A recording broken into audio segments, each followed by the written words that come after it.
इसको हम क्या बोलते हैं, समन्वय मंडल। यानी कि जो ब्रैकेट के अंदर जो होते हैं, बड़े ब्रैकेट के अंदर, उसको हम बोलते हैं समन्वय मंडल। बड़े वाले ब्रैकेट की, छोटा ब्रैकेट की बात मैं नहीं कर रहा हूँ, है ना। तो बड़े ब्रैकेट के अंदर क्या है, समन्वय मंडल है। और ये समन्वय मंडल किस प्रकार से हो सकता है, इसका नाम हम किस प्रकार से लिख सकते हैं। तो देखो बेटा, यहां पर सबसे पहले क्या होगा कि पहले हमें ढूंढना होगा सेंट्रल मेटल आयन। तो सेंट्रल मेटल आयन तो ये है कोबाल्ट, और इसके अलावा सब क्या है, लिगेंड्स है। जैसे क्लोराइड लिगेंड्स है, नाइट्रो लिगेंड्स है, और अमोनिया लिगेंड्स है।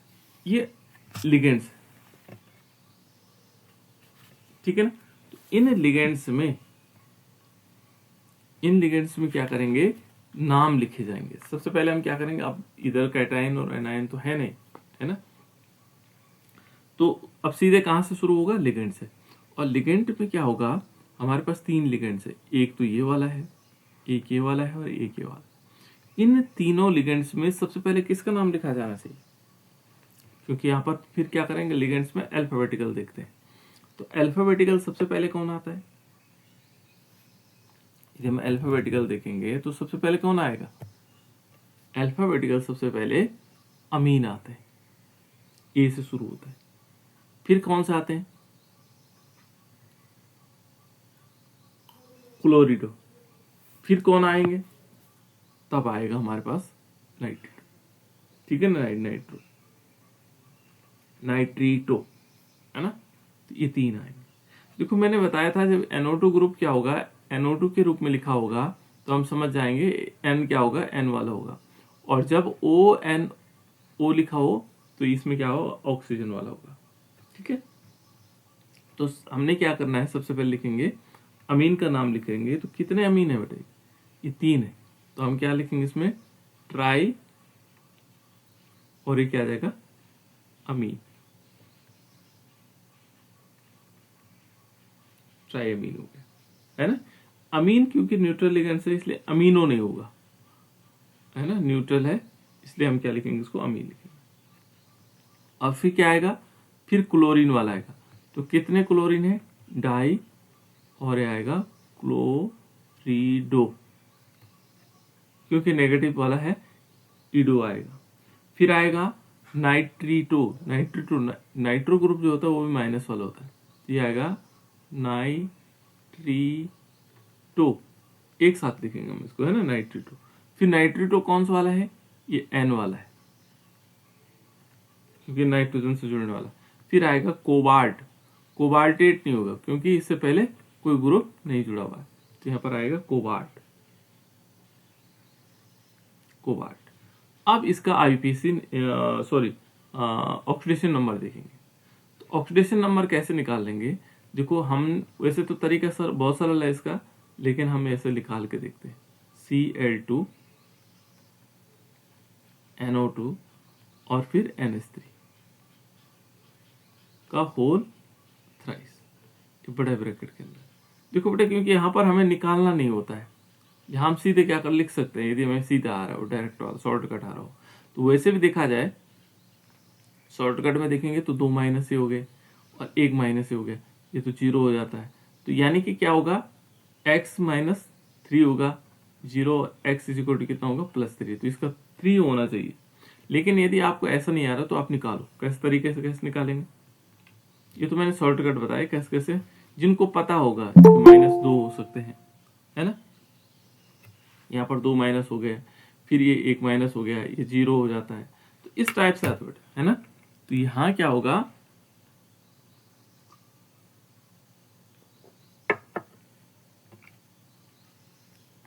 इस प्रकार से हम इसका नामकरण लिख सकते हैं, ठीक है ना। लेकिन यहाँ पर क्या करना, हमने ऑक्सीडेशन नंबर निकालना। तो ऑक्सीडेशन नंबर कैसे आएगा, CO, यहाँ पर Cl2, फिर NO2 माइनस NH3 का होल थ्राइस, है ना, ये ब्रैकेट के अंदर है। इसको हम मानेंगे x, ये x है। देखो जो ऑक्सीडेशन निकालने का तरीका है, ये क्लोरीन का होता है -1, लेकिन इसमें 2 का गुणा होगा। क्यों होगा 2 का गुणा, क्योंकि 2 क्लोरीन है, प्लस का चिन्ह लगाएंगे। फिर ये जो नाइट्रिटो है, नाइट्रिटो में क्या आएगा, -1 आता है। फिर अमोनिया होता है 0। ये कितने हैं अमोनिया, 0 3 है ना, प्लस के चिन्ह, टोटल मिलाकर के 0 हो जाता है। तो यहाँ पर देखेंगे x, अब गुणा करके देखेंगे तो -2 आएगा, फिर -1 आएगा, फिर प्लस का ये 0 आएगा, है ना, इज इक्वल टू 0। तो ये देखो x माइनस कितना हो जाएगा, 3 हो जाएगा। ये 0 जोड़ने से कोई फर्क नहीं पड़ेगा। और इज इक्वल टू क्या आएगा, 0। तो x इज इक्वल टू कितना आएगा, +3। और +3 को हम यहाँ पर क्या लिखेंगे, 3 रोमन में लिखेंगे बेटा, क्योंकि यहाँ पर क्या लिखा जाता है, रोमन में लिखते हैं, ध्यान रखना। क्या किस में लिखेंगे हम यहाँ पर, रोमन में। तो यहाँ पर हम क्या कर देंगे, उसको रोमन में 3 डंडियां खींच लेंगे, 1 2 3, क्योंकि इसका ऑक्सीडेशन यहाँ प्लस माइनस नहीं होता। यहाँ पर आपको प्लस माइनस कंपलसरी है, ये ध्यान रखना। यहाँ पर प्लस माइनस कंपलसरी है, यहाँ नेम में प्लस माइनस लिखने की जरूरत नहीं होती है। ठीक है बेटा, इस टाइप से हमारे पास आएगा। ये है कौन सा वाला, न्यूट्रल लिगेंड्स के लिए, जो हमारे पास न्यूट्रल लिगेंड्स है इस प्रकार से। क्योंकि आईयूपीएसी नेम बहुत अलग अलग है बेटा, ध्यान रखना। इतना सरल नहीं जितना आप लोगों ने सीखा होगा अभी तक। तो आप लोगों को बहुत सिंपल चीजें मैंने सिखाई, कुछ चीजें और भी हैं, जैसे ये देखो, जैसे यहाँ पर देखो, इसमें क्या है, ये PPH3 लिखा हुआ, ये कुछ नई कहानी है ना, ये कुछ और ही कहानी है। तो इसका नाम क्या होगा, ये समस्याएं हैं। तो देखो यहां पर ये तो कार्बोनिल है, ये तो पेंटा कार्बोनिल हो जाएगा, है ना। और ये क्या है, PH3, ये है फॉस्फीन है ना। PH3 को हम क्या बोलेंगे, फॉस्फीन। और P का मतलब यहां पर क्या हो गया, P है यहाँ फिनाइल से, है ना। तो इस प्रकार से अब देखो, जैसे इसका नाम लिखना है, तो इसका नाम देखो सिंपल क्या है, देखो यहां पर क्या है, देखो पेंटा कार्बोनिल, देखो बेटा पेंटा कार्बोनिल, ये कहां तक है, ये पेंटा कार्बोनिल, ये वाला है पेंटा कार्बोनिल, 5 कार्बोनिल देखो, है ना। फिर आएगा ट्राई, देखो ये होल थ्राइस है ना, इसने थोड़ा सा गड़बड़ कर रखा है, चलो कोई बात नहीं। देखो ट्राइफेनिल, है ना। और फिर क्या आना था, फॉस्फीन, इसका होल थ्राइस भी होगा बेटा, है ना। देखो ट्राइफेनिल, ये पी जो है फेनिल के लिए, है ना। और फॉस्फीन, ये फॉस्फीन PH3 के लिए, है ना, फॉस्फीन। और उसके बाद आएगा क्रोमियम, और क्योंकि इसका ऑक्सीडेशन नंबर 0, क्योंकि सबके सब मॉलिक्यूल हैं, इसलिए इसका ऑक्सीडेशन नंबर 0। एक और देखो, जैसे ये, इसका नाम क्या होगा, इसको तो आप बता सकते हो।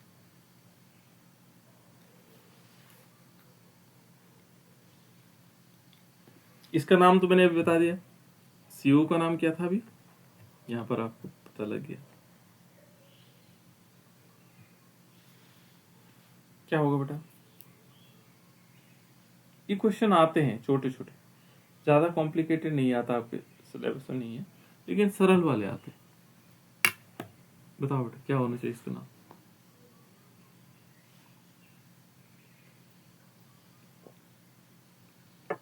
जो अटल उत्कृष्ट में बच्चे हैं उनके पास तो कॉम्प्लिकेटेड भी आ सकते हैं बेटा, लेकिन उत्तराखंड बोर्ड वालों के पास बहुत सरल क्वेश्चन आते हैं। क्या होना चाहिए इसका नाम,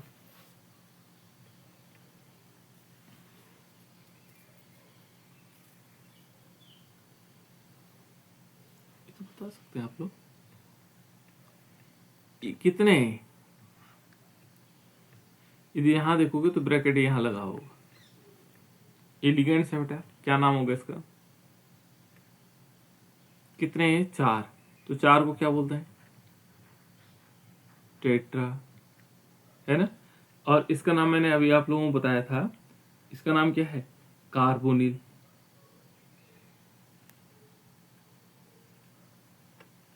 ठीक है, कुछ बच्चों ने लिखा, देखो टेट्रा, और ये क्या आ जाएगा, कार्बोनिल, है ना, कार्बोनिल।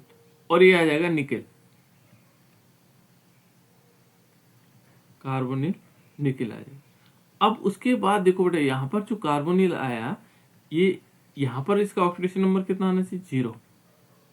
0 क्यों आना चाहिए? क्योंकि अपने आप में मॉलिक्यूल है। तो इस प्रकार से आ जाएगा। तो ये है, ये क्या है? ये कुछ अजीब सा नाम लग रहा है।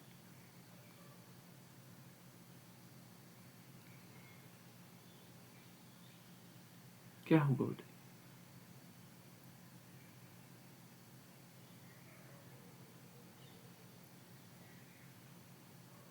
ये जो DMG लिखा हुआ है ना, इसका नाम मैं बता देता हूं आपको। ये है डाई मिथाइल ग्लाइक्सो ग्लाइक्सोमीटो, है ना, ग्लाइक्सोमेटो। ये आ जाएगा ग्लाइक्सोमेटो, बस इतना आएगा, डाई मिथाइल ग्लाइक्सोमेटो, है ना। और आगे पीछे बाकी आप लोगों को लिख सकते हैं। तो देखो यहाँ पर किस प्रकार से आएगा इसका नाम। ये क्योंकि इसमें 2 बार आ रहा है बेटा, देखो डाई शब्द 2 बार आ रहा है, तो डाई शब्द 2 बार माने एक तो डाई पहले से लिखा हुआ है और एक ये 2 आ जाएंगे। तो हम इसको डाई नहीं लिखेंगे, तो इसको लिखा जाता है 2 के लिए 20 लिखा जाता है, जो 2 बार आ रहे होंगे, है ना। 20 आता है 2 के लिए, ट्रिस आता है 3 के लिए। ट्रिस कितने के लिए आता है? 3 के लिए। तो 20 यहाँ पर क्या आएगा? 20। और फिर इसको ब्रैकेट के अंदर लिखेंगे, देखो डाई, अब 2 बार आ गया ना, डाई मिथाइल, है ना, मिथाइल, उसके बाद ऑक्सीमेटो, है ना, ऑक्सीमेटो, ग्लाइक्सोमेटो और ग्लाइक्सोमेटो। ये तो हो जाएगा इसका नाम।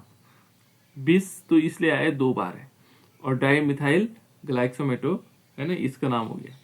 अब उसके बाद आएगा निकेल, क्योंकि उसके बाद आता है, किसका नाम आता है? जो हमारे पास सेंट्रल मेटल है, निकेल, ठीक है ना। ये निकेल हो जाएगा, Ni बेटा, है ना, निकेल। और यहाँ ऑक्सीडेशन नंबर देखेंगे तो इसका होता है 2, है ना। यहाँ पर सेकंड आ जाएगा, 1 के लिए 1 और 2, इस प्रकार से। तो कुछ चीजें हमें ये ध्यान रखनी होती इस टाइप से। भले ये क्वेश्चन आपके पास नहीं आएगा बोर्ड के एग्जाम में, लेकिन इस प्रकार से इसका नाम लिखा जा सकता है। कम चांसेस है इनके आने के, है ना, इस प्रकार से। तो 20 शब्द क्यों आया यहाँ पर आएगा। अभी और भी हैं इसके, बहुत सारे कॉम्प्लिकेटेड टाइप के हैं, है ना, इनको छोड़ देते हैं अभी, है ना, ताकि हमारा अभी और भी करने हैं इसमें। कुछ क्वेश्चन मैं वहां दूंगा, कहाँ, जब आप लोग क्या कर रहे होंगे, क्वेश्चन पढ़ रहे होंगे, है ना। तो उन क्वेश्चन में करोगे तो जो नहीं आएगा फिर तभी तो आप लोग पूछोगे, नहीं तो आप लोगों ने पूछना ही नहीं है, ठीक है। तो आप लोगों को पूछना होगा कि कौन से क्वेश्चन का आंसर हमें क्या लिखना है। नेक्स्ट पार्ट है बेटा आइसोमेरिज्म, जिसके बाद है वो है आइसोमेरिज्म, समावयवता, ठीक है ना। और जो कोऑर्डिनेशन कंपाउंड की समावयवता है, और 2 प्रकार से हम समावयवता को पढ़ते हैं। एक तो पढ़ते हैं जो उपसहसंयोजी यौगिकों की समावयवता है ना, यहाँ पर हम पढ़ेंगे समावयवता। इससे भी क्वेश्चन बहुत कंपलसरी, बहुत मजेदार क्वेश्चन आता है, समावयवता। और इसमें कुछ भी नहीं है बेटा, बहुत सिंपल है ना। इसको हम अंग्रेजी में कहते हैं आइसोमेरिज्म, आइसोमेरिज्म, ठीक है ना। और हम जो पढ़ रहे हैं आइसोमेरिज्म, ये पढ़ रहे हैं उपसहसंयोजी यौगिकों की में, जो हमारे पास क्या है, हम जो कोऑर्डिनेशन कंपाउंड है, कोऑर्डिनेशन कंपाउंड के लिए हम क्या पढ़ रहे हैं, उपसहसंयोजी संयोजक यौगिकों के लिए समावयवता। उपसह, गलती से बिंदी रखी बेटा, है ना, संयोजक यौगिकों में जो हमारे पास जिन कोऑर्डिनेशन कंपाउंड को हम पढ़ रहे हैं, यौगिकों में समावयवता, समावयवता। ये जो कोऑर्डिनेशन कंपाउंड है उनमें समावयवता क्या होती है ना, उनमें समावयवता किस प्रकार से होती है। तो कोऑर्डिनेशन कंपाउंड में जो समावता है वो दो प्रकार की होती है। पहले मेन कौन कौन से होगी बेटा? दो प्रकार की। वैसे हर जगह समावता दो ही प्रकार की होती है ना, चाहे ऑर्गेनिक कंपाउंड हो चाहे इनऑर्गेनिक कंपाउंड हो। तो यहाँ पर समावता दो प्रकार की, जो ऑर्गेनिक में भी है वो भी दो ही प्रकार की होती है। एक तो होती है, मैंने पहले समावता होती है पहले हमें तो जान ले, है ना। देखो बेटा इनमें क्या होगा, समावता में क्या होता है, समावता में हमेशा अणुसूत्र समान होते हैं। अणु सूत्र क्या होंगे? समान होंगे।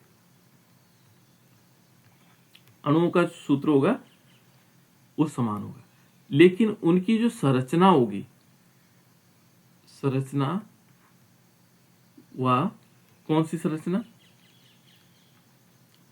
है ना, वह त्रिविम त्रिविम होती है। त्रिविम समावता भिन्न भिन्न होती है। देखो त्रिविम व्यवस्था है ना, दो चीजें हैं। एक तो क्या है, अणुसूत्र क्या होंगे? समान होंगे। परिभाषा याद रखने के लिए वे दो या दो से अधिक होगी जिनके अणुसूत्र क्या होते हैं? समान होते हैं, लेकिन संरचना और त्रिविम व्यवस्था भिन्न होती है। त्रिविम व्यवस्था भिन्न होती है। तो ये दो लाइन मैंने लिखी, एक तो लिखी अणुसूत्र समान और संरचना और त्रिविम व्यवस्था क्या है? भिन्न। तो इसी से आपको परिभाषा बनानी। हमें दो पॉइंट याद रखने, अणुसूत्र क्या होंगे? समान होंगे, लेकिन उनकी संरचना और त्रिविम व्यवस्था क्या होंगी? भिन्न होंगी। वो कहलाते हैं हमारे पास समावयवी। और ये जो घटना है इसको बोलते हैं समावता, है ना। उसका एग्जाम्पल भी हम आपको देंगे कि मतलब उनका अणुसूत्र क्या होंगे? एक होगा, लेकिन जो संरचना होगी और त्रिविम होगी, त्रिविम व्यवस्था होगी, भिन्न भिन्न होंगी। ठीक है ना। तो क्या कहलाएंगे? समावता कहलाएंगे, समावयवी कहलाएंगे, वो समावयवी कहलाएंगे। और जो व्यवस्था होगी वो समावता, इसको आइसोमेरिज्म कहते हैं। तो इनके दो प्रकार के होते बेटा, चाहे हम किसको पढ़ रहे हो, कोऑर्डिनेशन कंपाउंड को पढ़ रहे हो, या फिर किसको पढ़ रहे हो, ये तो कोऑर्डिनेशन कंपाउंड पढ़ रहे हैं, तब ये क्या होंगे उनकी उनकी जो है समावता दो प्रकार की होंगी।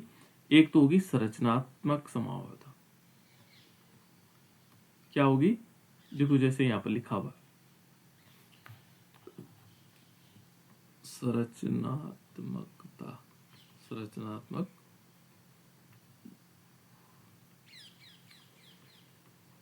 समावयवता। ठीक है ना। संरचनात्मक समावता क्या हुई? इसको हम अंग्रेजी में बोलते हैं बेटा स्ट्रक्चरल, जहां स्ट्रक्चर बन रहे होंगे, है ना, स्ट्रक्चरल आइसोमेरिज्म। दूसरी कौन सी वाली होगी? दूसरी होगी त्रिविम।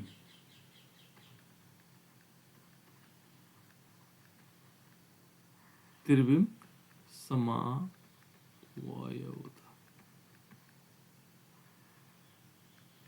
इसको बोलते हैं हम, त्रिविम समावयवता को बोलते हैं stereo isomerism. Stereo isomerism, stereo isomerism दो प्रकार की समावता। एक तो हमारे पास क्या होगी? संरचनात्मक समावता, और दूसरी क्या होगी? Stereo isomerism. अब हमने क्या करना है, इन समावताओं को पढ़ेंगे। पहले देखते हैं स्ट्रक्चरल क्या होगा।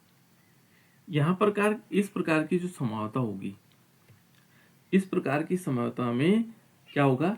यौगिकों का अणुसूत्र तो समान होगा। यहाँ पर क्या होगा? परिभाषा, जैसे माना आपसे पूछा जाए संरचनात्मक समावता किसे कहेंगे, तो हम लिख सकते हैं कि जिनका अणुसूत्र समान हो, वे यौगिक जिनके अणुसूत्र क्या हो, वो सही यौगिक भी कह सकते हैं जिनका अणुसूत्र समान हो, लेकिन इनकी संरचनाएं भिन्न भिन्न हो। इनकी क्या हो? भिन्नता है संरचना, इनकी संरचनात्मक व्यवस्था भिन्न भिन्न हो, है ना। संरचना में भिन्नता हो।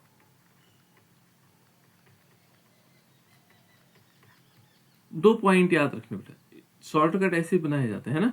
देखो स्ट्रक्चरल आइसोमेरिज्म अणुसूत्र समान होगा, इनकी जो संरचनाएं होंगी भिन्न भिन्न होंगी। फिर परिभाषा आप कैसे लिखोगे, वे यौगिक जिनके अणुसूत्र समान होते हैं लेकिन इनकी संरचना में भिन्नता होती है वो संरचनात्मक समावयवी कहलाते हैं, और उनके इस गुण को हम क्या बोलते हैं, संरचनात्मक समावता कहते हैं। ठीक है, तो ये तो परिभाषा हो गई इसकी। फिर ये क्या होता है बेटा, देखो ये समावयवी फिर अलग अलग प्रकार के होते हैं। जो संरचनात्मक समावयवी होते हैं वो भी क्या होंगे, अलग अलग प्रकार से भी होते हैं। वो कौन कौन से प्रकार होंगे, ठीक है ना। अब पहले त्रिविम समावयव, चलो पहले इसी को पूरा कर लेते हैं। तो संरचनात्मक समावयवता होती हैं 5 प्रकार की। नंबर 1 ये हो गया आयनन समावयवता। आयनन समावयवता, इसको आयनाइजेशन आइसोमेरिज्म कहते हैं। ठीक है ना।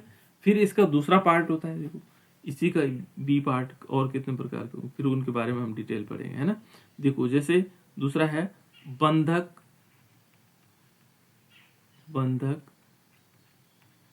समावयवता। ये इसको दोनों में याद रखना बेटा, इंग्लिश हिंदी में, है ना। यहाँ पर आयनाइजेशन हो गया। आयनाइजेशन तो ये सिंपल शब्द है, आयनन बोलो चाहे आयनाइजेशन बोलो, है ना। आयनाइजेशन आइसोमेरिज्म, ठीक है ना, आयनाइजेशन आइसोमेरिज्म। दूसरा क्या है, बंधन समावयवता को हम क्या बोलते हैं, लिंकेज। बहुत इंपॉर्टेंट, कभी कभी क्या करता हूँ लिंकेज ही पूछ लेता है आपसे, बंधक न भूल करके लिंकेज आइसोमेरिज्म। तो ये दोनों शब्द याद रखने आप, है ना। वैसे इंग्लिश में रखोगे तो इंग्लिश में पेपर आता है, तो इंग्लिश में देख करके वहां से समझ में आ जाएगा, है ना, लिंकेज आइसोमेरिज्म। तीसरा है बेटा, देखो तीसरा पार्ट है इसका, कौन सा, तीसरा इसी का पार्ट है, और वो है हाइड्रेटेड। देखो इसने हिंदी में भी हाइड्रेटेड ही लिखा हुआ है ना, हाइड्रेट समावयवता। इसको हम बोलते हैं हाइड्रेट आइसोमेरिज्म। ये भी थोड़ा समझने वाला बेटा, है ना। डी पार्ट देखो, इसके बाद एक और प्रकार की समावयवता, 5 प्रकार बताए थे ना, तो अभी तो 4 ही हुए, है ना। तो ये होता है कोऑर्डिनेशन या समन्वयी समावयवता, हिंदी में बोलते हैं इसको समन्वयी समावयवता, और इसको बोलते हैं कोऑर्डिनेशन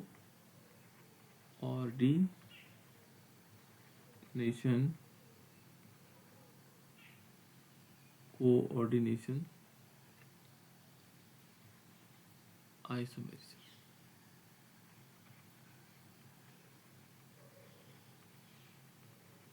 ठीक है ना, ये इस प्रकार से आ जाएगा। एक और इसके बाद होता है डी के बाद ई, एक और है ना, और वो है, उसको बोलते हैं लिगेंड समावयवता। लिगेंड सबने पढ़ा, लिगेंड कितने हो गए बेटे, समावयवता, ठीक है ना। लिगेंड आइसोमेरिज्म 5 हो गए, 6 प्रकार के बेटे, है ना, छठे एक और प्रकार लिगेंड आइसोमेरिज्म, एक और प्रकार बचा इसमें, 6 प्रकार के हो जा रही है ना। और जो छठे पार्ट है इसमें, ई के बाद आएगा एफ, वो है पॉलीमराइजेशन, है ना, बहुलीकरण समावयवता। उससे बहुत सारे प्रकार के हैं, लेकिन जो आप लोगों के सिलेबस में है वो इतने हैं, बहुलीकरण समावयवता, ठीक है ना, समावयवता, यानी कि इसको बोलते हैं पॉलीमराइजेशन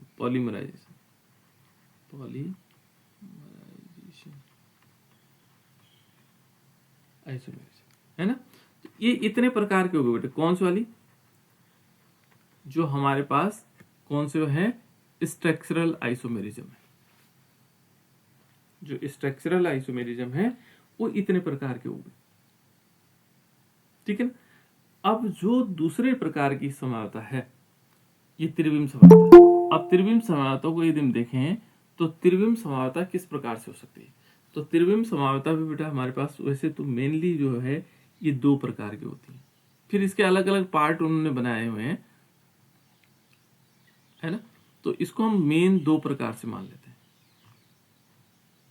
पहले तो कौन सी वाली होगी, जो त्रिविम समावता होती है ये 2 प्रकार की मानी जाएगी, है ना। एक तो क्या होगा, एक तो होता है ज्यामिति समावता, इसके 2 पार्ट हैं, एक होगा ज्यामिति, ज्यामिति है ना, ज्यामिति समावता, समावयवता। और दूसरी जो होगी वो होगी प्रकाशिक समावता,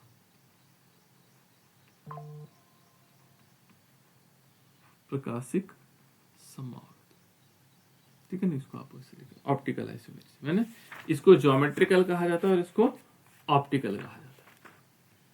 ये तो ज्योमेट्रिकल आइसोमेरिज्म है हमारे पास, और ये क्या हो गया, ऑप्टिकल। लेकिन हमें यदि पूछा जाए कि त्रिविम समावता क्या हुई, आपको परिभाषा जैसे हमने यहाँ पर कहा अणुसूत्र समान होते हैं, संरचना सूत्र भिन्न भिन्न होते हैं। तो पहले ज्योमेट्रिकल आइसोमेरिज्म होती क्या है ना। तो यहाँ पर क्या होगा, इनके अणुसूत्र तो समान होंगे। यहां पर ध्यान रखना बेटा, इसकी डेफिनेशन में भी क्या होगा, अणुसूत्र क्या होंगे, समान। अणुसूत्र क्या होंगे, समान होंगे। क्लियर। लेकिन इसकी जो ज्यामिति होगी वो क्या होंगे, लिगेंड्स जो होंगे वो त्रिविम व्यवस्था में व्यवस्थित होंगे, है ना। इसके क्या होंगे, अणुसूत्र समान होंगे, लेकिन इसमें जो उपस्थित केंद्रीय धातु परमाणु से जुड़े हुए लिगेंड्स हैं, लिगेंड्स तो हम लिखेंगे लिगेंड्स,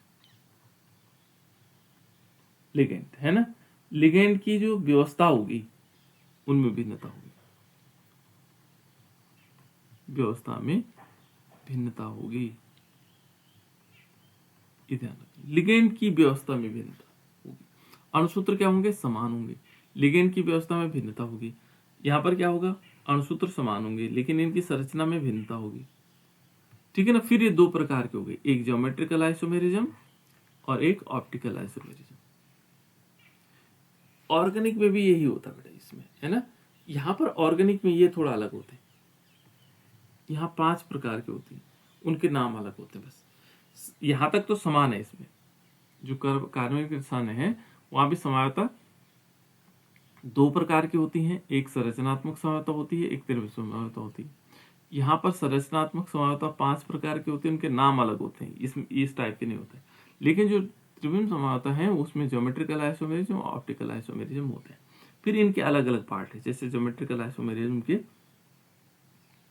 अलग अलग पार्ट है कि ए बी प्रकार की कौन सी होगी, इसमें एम होता है ना मेटल के साथ, तो लिगेंड अलग अलग प्रकार के। तो ये तो खाका आपके पास आ गया कि इतने प्रकार के हम समावता को समझ सकते हैं। ठीक है ना, ये तो हो गया बेटा समावता। अब दूसरा पार्ट, इसका चाहो तो स्क्रीनशॉट खींच लो ताकि शॉर्ट शॉर्ट में आपको याद रहे। ठीक है ना,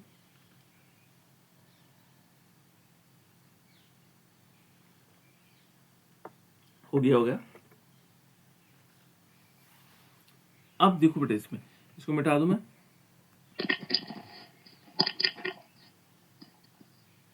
कोई कुछ कहना चाह रहा है। ये तो हो गया बेटा हमारे पास समावता के, केवल हमने अभी तक उसके बारे में देखा कि किस प्रकार के होंगे। अब वापस चलते हैं हम किस पर, हमने पढ़ा समावता 2 प्रकार की है। तो पहले हम संरचनात्मक समावता के पार्ट ए को देखते हैं। कौन सा, आयनन समावता। ये पूछे जाते हैं बेटा, कभी कभी आपके पास एग्जाम्पल दिए जाते हैं, और ये है आयनन समावयवता,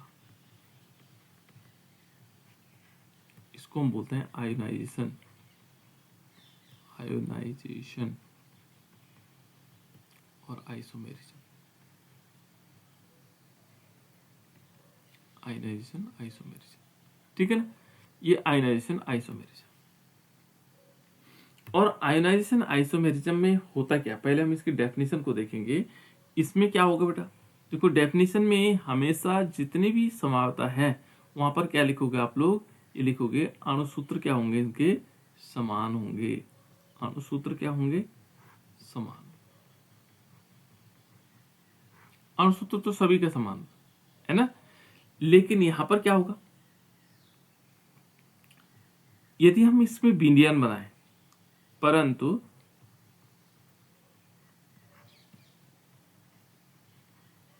इसका विलयन, परंतु इसके विलयन में, इसके विलयन में जो इसका उपसंयोजक है ना, विलयन में भिन्न भिन्न आयन प्राप्त होता है, भिन्न भिन्न आयन प्राप्त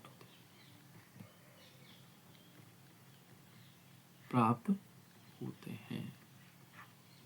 भिन्न भिन्न क्या आयन क्या होते हैं, प्राप्त होते हैं। इसको बोलते हैं आयनन समावयवी। क्या बोलेंगे इसको, आयनन समावयवी। और ये जो घटना है उसको बोलते हैं आयनन समावता।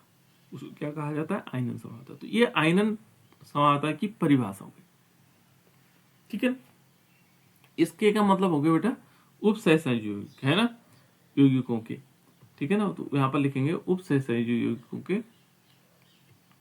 यहां पर परिभाषा कैसे बना सकते हो, देखो हमने दो की पॉइंट्स लिखने हैं, अणुसूत्र समान और विलयन में क्या है, भिन्न भिन्न आयन, है ना। ये इतना माना की पॉइंट्स हमने लिखा।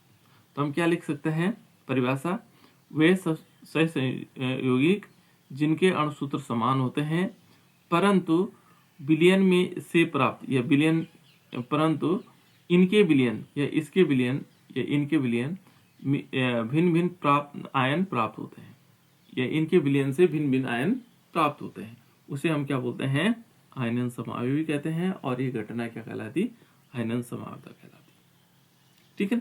अब देखो बेटे इसमें आयनन समावता किस प्रकार से आएगा, जैसे हमने कोबाल्ट लिया CO और यहां पर लिख लिया Br, ठीक है ना, NH3, ये मैं बता चुका हूं आप लोगों को, NH3 की होल 5, है ना। और इसको ब्रैकेट बनाया और ब्रैकेट बनाने के बाद SO4 यहाँ लिख लिया, थोड़ा सा ऊपर नीचे हो गया है ना, ऐसे देख लो,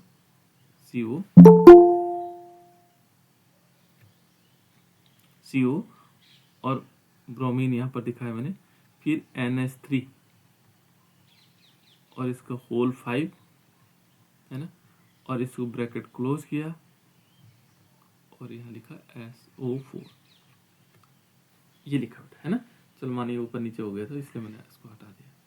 अब देखो एक तो यहाँ पर यदि हम आयनन करेंगे तो कितने प्रकार के आयन बनेंगे बेटा, यहाँ कोई बताएगा।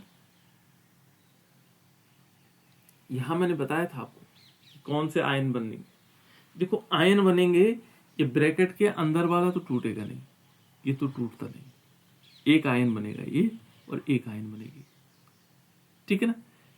अब दूसरा देखो, दूसरा किस प्रकार से आ सकता है कि जैसे हमने कोबाल्ट लिखा और यहां जो सल्फेट है SO4 उसको अंदर लिख लिया SO4, है ना। फिर लिखा हमने NH3 और इसका होल 5 लिखा और फिर ब्रैकेट बंद किया और यहां लिखा, फिर इसके बाद क्या लिखा Br। देखो इसमें क्या हुआ, इसमें एक आयन तो ये बन गया और एक आयन बना ये, यहां पर एक आयन ये बनेगा और एक आयन बनेगा ये, ठीक है ना। तो इसमें देखो अणुसूत्र दोनों का क्या था, इसमें कोबाल्ट है, ब्रोमीन है, NH3 है का होल 5 है देखो, और SO4 है। इस सब का अणुसूत्र तो यही था, इसमें वो अणुसूत्र क्या है, इनका समान है दोनों का, लेकिन उनकी संरचनाएं देखो, यहाँ आयन अलग दिया इसने, यहाँ आयन अलग दिया।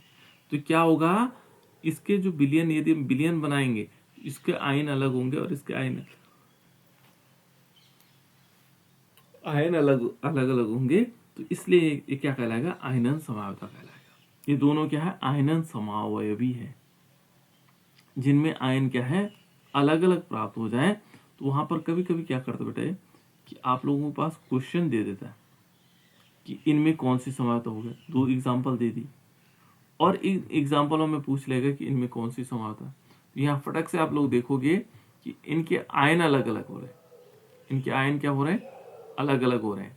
कोऑर्डिनेशन जो एंटिटी है उससे 2 अलग अलग प्रकार के क्या हो रहे हैं, आयन बन रहे हैं। तो इसको बोलेंगे हम आयनन समावता। इसके 2 अलग प्रकार, इसके अलग प्रकार के, इसके अलग प्रकार, वही नहीं इन, इसलिए। और इनका आईयूपीएसी नेम फिर आप लोग बना लिख सकते हैं। देखो यहाँ पर समावता लिखनी है, लेकिन साथ साथ में आईयूपीएसी नेम भी लिखना है इनके। तो यहाँ पर क्या होगा, क्योंकि ये प्रैक्टिस के लिए होगा बेटा, है ना, ध्यान रखना। देखो यहाँ पर आएगा, ये कोऑर्डिनेशन कंपाउंड है, ये हमारे पास मेन कंपाउंड हो गया जिसको हम सेंट्रल मेटल आयन कहते हैं, और इसमें आएगा पेंटामीन,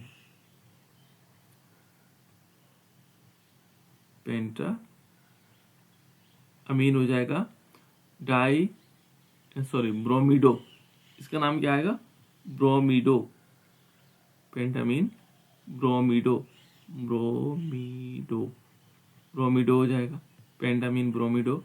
और उसके बाद आएगा फिर ये कौन सा आएगा, सेंट्रल मेटल आयन, इसके अंदर वाला है ना, ब्रोमीडो के बाद कोबाल्ट। और इसमें देखो बेटा, तो 1 और 3 होने चाहिए, है ना, कोबाल्ट थर्ड। मैं शॉर्टकट में देख रहा हूँ, आप लोग देखना सीख जाओगे तो आ जाएगा। और उसके बाद आएगा सल्फेट। आप लोगों को भी आ जाना चाहिए, है ना, कितने हो रहे हैं माइनस प्लस में। यहाँ देखो इसका नाम क्या होगा, यहाँ पेंटामीन तो रहेगा, पेंटामीन तो रहेगा,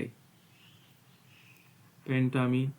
उसके बाद क्या आएगा, यहां पर ध्यान रखना, ये आएगा बेटा सल्फीटो, अंदर आ गया है क्योंकि माइनस चार्ज वाला होता है ना, तो सल्फीटो। वैसे बाहर तो सल्फेट होता है, यहां पर आएगा सल्फीटो, वो शब्द जोड़ना होता है ना, सल्फीटो। और ये अब बाहर से लेकर, पहले ब्रोमीडो था, अब क्या होगा, ब्रोमाइड हो जाएगा, है ना। फिर ऑक्सीडेशन नंबर देखो, इसको 2 और 1 3 ही रहेगा इसमें, है ना, थर्ड। सल्फीटो के बाद थर्ड आ जाएगा। और ब्रोमीडो का आप क्या हो गया, ब्रोमाइड, क्योंकि बाहर आ गया। बस ये याद रखो, छोटी छोटी चीजें, ठीक है ना। इस प्रकार से हम क्या पढ़ेंगे, आयनन समावता। और भी एग्जाम्पल है, देखो इनके, यदि माना, देखो कैसे पता लगा बेटा, जब सल्फेट आयन उपस्थित रहेगा, जब ये वाला आयन उपस्थित रहेगा, तो ऐसे में क्या होगा, ये बैंगनी रंग दिखाएगा, ठीक है ना। इनको हम पहचान लेंगे, जैसे सल्फेट आयन के कारण ये कैसे हो जाता है, बैंगनी रंग का हो जाता है। और जब ब्रोमीन रंग होगा, माना ब्रोमीन आयन होगा ये वाला, तो तब कैसे आएगा, इसका लाल रंग हो जाएगा। तो हम इससे पहचान लेते हैं, ये लाल रंग से, है ना। यहाँ पर अलग अलग आयन बनाएंगे तो उसको हम बोलेंगे आयनन समावता। अब देखो एग्जाम्पल कैसे, क्वेश्चन कैसे पूछे जाएंगे आप लोगों से। आपके पास 2 चीजें दी जाएंगी कि इसमें कौन सी समावता है, और आपको पहचानना पड़ेगा उसमें, है ना। मान लीजिए आपके पास दिया है Cr, कोबाल्ट शूट किया, हाँ सॉरी, हाँ सही कहा बेटा, यहाँ पर कोबाल्ट भी था, है ना, ध्यान नहीं रहा, ऊपर वाले में छूटा नहीं, नीचे वाले में, ठीक। यहाँ पर कोबाल्ट आएगा बेटा, है ना, बहुत बढ़िया। ऐसे कभी कभी ध्यान हट जाता बेटा, तो आप लोग बता देना, है ना। यहाँ पर कोबाल्ट छूट गया, इस यहाँ पर कोबाल्ट आना था, तब उसके बाद थर्ड आना था, राइट, बहुत बढ़िया। ऐसे ध्यान रखना है, इसका मतलब जो बच्चे पढ़ रहे होंगे उनको तो पता लग रहा है, जो सो रहे होंगे उनको पता ही नहीं लग रहा होगा क्या चल रहा है ना। तो याद भी रखना है, यहाँ कोबाल्ट छूट गया था बेटा, कोबाल्ट इसलिए छूटा है कि ध्यान से हट गया होगा ना, कि जैसे सल्फेटो लिखा उसके बाद थर्ड यहाँ सीधे ऑक्सीडेशन नंबर पे ये कोबाल्ट आना है, सेंट्रल मेटल आयन आएगा, है ना, तब जाकर थर्ड लिखा है, राइट, गुड। अब देखो बेटा यहाँ पर क्या होगा, इस वाले में कि मान लीजिए आपके पास दिया होगा Cr और यहाँ लिखा है Cl, फिर NO2, फिर लिखा है NH3 और इसका होल 4 किया हुआ है ना, ब्रैकेट क्लोज, और फिर Cl, और फिर लिखा होगा दूसरा दिया होगा आपके पास, है ना, CrCl2, फिर लिखा ब्रैकेट के अंदर NH3 होल 4, है ना, और ये ब्रैकेट क्लोज और NO2। अब पूछेगा इनमें कौन सी समावता है। अभी तो केवल हमने एक ही समावता पढ़ी, अभी तक तो हमने क्या पढ़ी, एक ही समावता पढ़ी, वो पढ़ी कौन सी, आयनन समावता। लेकिन जब हम बहुत सारे समावता पढ़ चुके होंगे तो फॉर्मूले तो ऐसे रहे होंगे, उनमें भी दिखाई देंगे, है ना। और तब आपसे पूछा जाए कि इसमें कौन सी समावता है, तो हमें फटक से पता लग जाना चाहिए। देखो ये कोऑर्डिनेशन एंटिटी के बाहर एक Cl आयन है और यहाँ कोऑर्डिनेशन एंटिटी के बाद NO2 है, माइनस है। इसका मतलब ये अलग आयन बनाएगा, ये अलग आयन बनाएगा। इसमें तो ये दो आयन बन जाएंगे ना, कैसे, CrCl और ब्रैकेट में NO2, फिर यहाँ पर है NH3, इसका होल 4, है ना, और एक प्लस चार्ज इस पर लगा देंगे, इसका एक आयन ही बन जाएगा और एक Cl माइनस आयन बनेगा। इसमें देखो, इसमें दो अलग आयन बनेंगे, कैसे, CrCl2 NH4 NH3 की होल 4, एक आयन तो ये बनेगा, इस पे प्लस चार्ज होगा, और जो ये NO2 है इस पे एक माइनस चार्ज बनेगा। देखो इसमें ये आयन बन रहा है, इस वाले में आयन, तो इनमें आयन अलग अलग बन रहे हैं। देखो एक उसमें Cl आयन बना, या NO2 आयन बना, ये दूसरा आयन बना, ये दूसरा आयन बना। तो जहां पर आयन क्या होंगे, भिन्न भिन्न होंगे, भिन्न भिन्न आयन हमें प्राप्त होंगे, वो कहलाएगा आयनन समावता।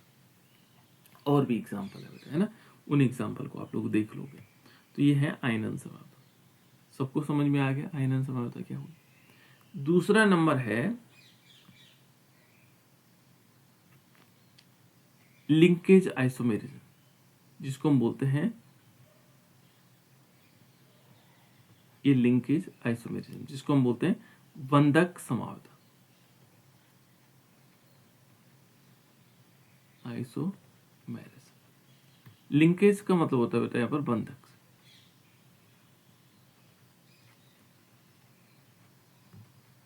समावयव।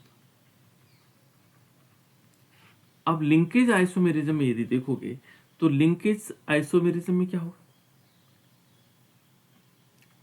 इसमें क्या होगा, यहां पर ध्यान रखना है कि एक तो अणुसूत्र तो समान होंगे, लेकिन जिनमें उभय दंतुक लिगेंड्स होंगे। एक नया लिगेंड है, लिगेंड का टाइप है उभय दंतुक, उभय दंतुक, जैसे उभयचर पढ़ा होगा आप लोगों ने, लिगेंड। ये लिगेंड्स क्या होता है, देखो बेटा यहां पर उभय दंतुक लिगेंड्स होते क्या है, पहले जिसके पास दोनों तरफ से जुड़ते हैं, है ना। उभय का मतलब होता है जिनमें दोनों तरफ से जुड़ने वाले, है ना।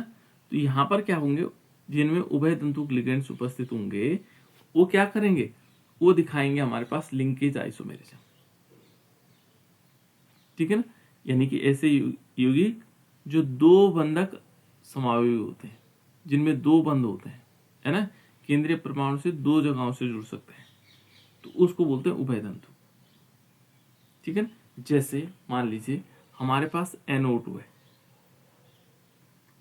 तो NO2 को देखेंगे तो ये दो प्रकार के से जुड़ सकते हैं। एक जो जुड़ता ON ऐसे, और एक जुड़ता कैसे, यहां से O से जुड़ेगा, एक जुड़ता कैसे N, इस N से जुड़ेगा, और यहां पर डबल बॉन्ड O और एक एरो से ऐसे। तो यहां देखो यही NO2 दो तरह से जुड़ रहा है ना, कैसे, एक O की तरफ से जुड़ रहा है और एक बार N की तरफ से जुड़ रहा है, जहां हमने सिंगल बॉन्ड लगाया। तो ये है बेटा उभय दंतुक, है ना, इनको बोलते हैं उभय दंतुक। दूसरा हमारे पास एक और एग्जांपल भी है, जैसे माना SCN, ये ट्रिपल बॉन्ड है ना, तो यहां से डायरेक्ट S से जुड़ेगा, ठीक। दूसरा क्या हो सकता है, एक होगा N से पहले जुड़ेंगे, फिर डबल बॉन्ड से जुड़ेंगे, फिर C से जुड़ेगा, फिर डबल बॉन्ड से S से जुड़ेगा। तो ऐसी दशा में वो किससे जुड़ेगा? एन से।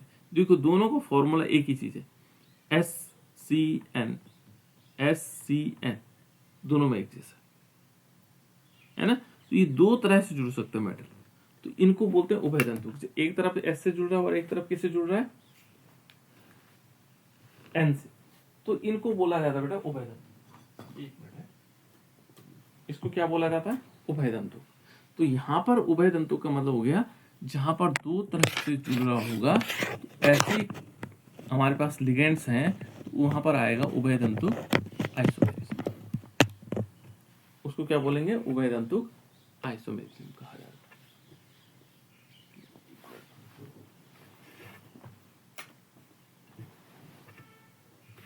ठीक है ना, उसको क्या कहा जाएगा? उभय तंतु आइसोमेरिज्म कहा जाएगा। अब देखो यहां पर हम एग्जांपल लेते हैं उसका, है ना। इस प्रकार की समावता का उदाहरण लेते हैं कि जैसे मान लीजिए हमारे पास है CO और हमने लिया NO2, फिर लिया NH3 और इसका होल 5 और ब्रैकेट क्लोज किया और Cl2, एक तो ये हो गया, ठीक है ना। और दूसरा हमने क्या लिया? इसी का एग्जांपल लिया, देखो कैसे, CO या लिया है ना, या एंड कह सकते हैं और भी कह सकते हैं ना। या हमने लिया C और यहाँ पर लिया ONO, फिर लिया NH3 होल 5, फिर इस ब्रैकेट को बंद किया और CO। देखो बेटा बाकी सारी चीजें सेम है, बाकी सारी चीजें क्या है? सेम है, लेकिन यहां पर जो NO2 जुड़ा हुआ है, ये एक तो NO2 के रूप में एक ONO जुड़ा हुआ है। तो मैंने बताया था कि जब नाइट्रिटो आता है, N नाइट्रिटो आता है, तो इस प्रकार से आएगा, और जब क्या होगा? O नाइट्रिटो होगा तो इस प्रकार से आएगा, है ना। इनके नाम में थोड़ा सा अंतर है, वैसे ज्यादा अंतर नहीं है, थोड़ी सी अंतर है। और इसी प्रकार से क्या हो गया? इनमें उभय तंतु लिगेंड्स यानी कि बंधक आइसोमेरिज्म कहा जाता है। देखो ये बंध जुड़ रहे हैं, ये अलग ढंग से जुड़ा हुआ है, ये अलग ढंग से जुड़ा हुआ है। तो इस प्रकार की जो संभावना होगी उसको हम बोलेंगे लिंकेज आइसोमेरिज्म, वो होगी लिंकेज आइसोमेरिज्म। सबको समझ में आया कि नहीं आया? पहले जहां पर उनके जुड़ने, जो उभय तंतु लिगेंड्स होगा उसके जुड़ने का जो तरीका होगा वो लिंकेज आइसोमेरिज्म। पहले था आयनन आइसोमेरिज्म जिसमें आयन अलग अलग थे, लेकिन इसमें आयन देखो एक जैसे, इसमें भी Cl माइनस निकलेगा, इसमें Cl माइनस निकलेगा, भले ही अलग अलग होंगे लेकिन जो आयन प्राप्त होंगे वो एक जैसे होंगे, है ना। लेकिन यहाँ पर क्या भिन्नता है? यहाँ इसमें NO2 की उभय तंतु के जो लिगेंड्स है उसमें भिन्नता पाई गई। तो आपको पहचानना पड़ेगा इसमें कौन सी समानता है, ठीक है ना। इस प्रकार से हम क्या कर सकते हैं? इसको कहा जाता है लिंकेज आइसोमेरिज्म। ये लिंकेज आइसोमेरिज्म है। इनके नाम भी हम लिख सकते हैं, क्योंकि इनके नाम लिखने का प्रयास भी करना आप लोगों ने, ठीक है ना। यहाँ पर क्या होगा? इसका नाम यहाँ पर होगा पेंटा अमीन हो जाएगा। पहले पेंटा अमीन आ जाएगा, मैं कुछ चीज भूल जाऊं तो आप लोगों को याद दिलाना है ना। पेंटामीन हो गया, अब ये तो पेंटामीन हो जाएगा, फिर इसका नाम आएगा, ये भी लिगेंड्स है ना। और कौन सा लिगेंड्स है? यहां पर आएगा नाइट्रिटो, है ना। क्या आएगा? एन, ये कौन सा नाइट्रिटो है? N nitrito, N nitrito. और उसके बाद इसका नाम आएगा कोबाल्ट, कोबाल्ट। और यहां देखो ए के हो गया 3, तो 3 आ जाएगा, है ना, थर्ड। और उसके बाद आएगा क्लोराइड। अब यहाँ डाई ट्राई लिखने की जरूरत नहीं, क्योंकि इनको बाहर जो बाहर होते हैं उनको नहीं लिखते, है ना, डाई ट्राई। इस प्रकार से आएगा। इसका नाम क्या होगा? देखो इसका नाम भी सेम ऐसी है,